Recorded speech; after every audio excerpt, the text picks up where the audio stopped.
అంతరంగంలో నుంచి దేవుణ్ణి స్తుతిస్తా ఉంటాట. హల్లెలూయా.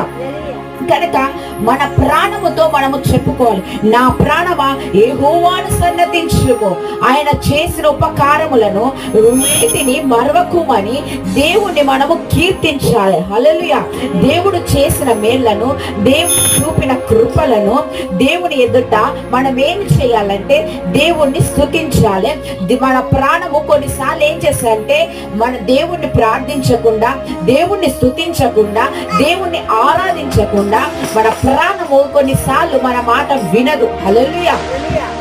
మన శరీరం ఇక్కడే ఉంటది, కానీ మన ప్రాణము అనేక చోట్లలో, అనేక ప్రాంతములో, అనేకమైన శ్రమల గుంట మన ప్రాణము వెళ్తా ఉంటది. హల్లెలూయా. శరీరం ఇక్కడే, కానీ మనసు ఎక్కడెక్కడో తిరుగుతా ఉంటది, ఎక్కడెక్కడనో వెళ్ళిపోతా ఉంటది. హల్లెలూయా. మనము దేవుని సన్నిధికి వచ్చిన